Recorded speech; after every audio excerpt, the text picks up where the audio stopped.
उधर रूस ने साफ कर दिया कि बागी वैगनर ग्रुप के चीफ येवगेनी प्रिगोजिन के अंतिम संस्कार में पुतिन नहीं जाएंगे। पिछले हफ्ते रूस में एक विमान हादसे में येवगेनी प्रिगोजिन की मौत हुई थी और अब उनका अंतिम संस्कार किया जाएगा।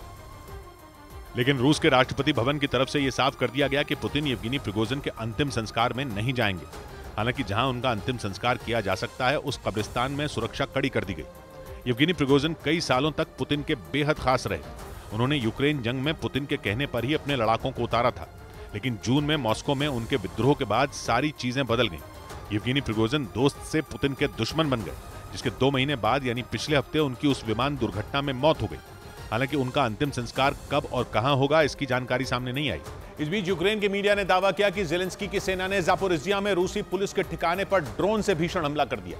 यूक्रेन ने इस हमले का एक वीडियो भी जारी किया, जिसमें उसका एक ड्रोन उस पुलिस ठिकाने पर गिरता दिखा।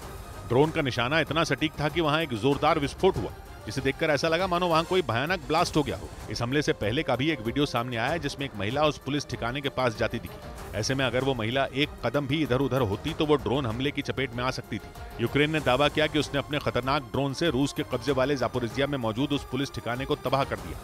उधर यूरेशियन टाइम्स नाम की वेबसाइट ने दावा किया कि यूक्रेन के ड्रोन हमलों को रोकने के लिए रूस ने एक नई लेजर गन बना डाली। बताया गया कि रूस ने जो लेजर गन बनाई वो इतनी ज्यादा खतरनाक है कि पलक झपकते ही आत्मघाती ड्रोन को भी मार सकती है।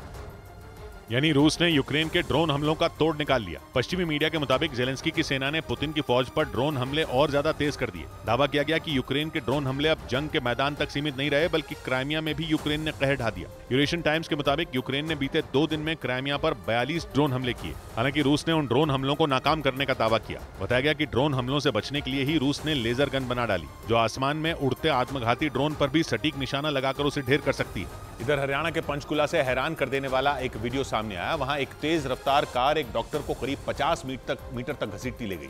बाद में इसका वीडियो सोशल मीडिया पर वायरल हो गया, जिसमें वो डॉक्टर उस कार के बोनेट पर लटका नजर आया। इस घटना का जो वीडियो सामने आया उसमें कुछ लोगों की उस डॉक्टर से बहस होती दिखाई दी। देखते ही देखते बात इतनी बढ़ गई कि उनमें मौजूद एक आदमी ने उस डॉक्टर को कार से टक्कर मार दी, जिसकी वजह से वो कार के बोनेट पर लटक गया। ओ भाई!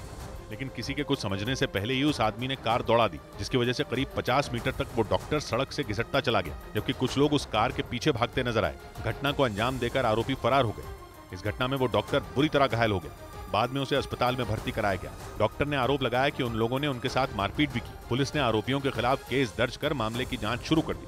इधर दिल्ली में जन्मदिन की पार्टी के दौरान एक लड़के की हत्या का हैरान करने वाला एक मामला सामने आया। मरने वाले लड़के की पहचान फुरकान के रूप में हुई, जिसकी उम्र 30 साल बताई गई। पुलिस के मुताबिक वो लड़का दरियागंज इलाके में किराए के एक मकान में रहता था और उसी मकान से पुलिस को उसका खून से लथपथ शव मिला, जिसके बाद इलाके में हड़कंप मच गया। वहां रहने वाले लोगों ने बताया कि फुरकान उस मकान में अकेला रहता था, जहां घटना वाली रात उसने अपने कुछ दोस्तों को बुलाकर पार्टी की थी, और दावा है कि उसी दौरान किसी बात पर उसका उनसे झगड़ा भी हुआ था। लोगों ने शक जताया कि उसकी हत्या पार्टी के दौरान रात को ही कर दी गई, क्योंकि पुलिस के पहुंचने तक वहां पड़ा खून सूख चुका था। खून सूखा हुआ पड़ा था और क्या नाम है, औंधा था और लगता था कि मतलब कल रात का बेचारा वो मरा हुआ था। पुलिस के मुताबिक फुरकान पर चाकू से वार कर हत्या को अंजाम दिया गया। हालांकि पुलिस पार्टी में मौजूद लोगों से पूछताछ कर हत्या की गुत्थी सुलझाने में जुट गई।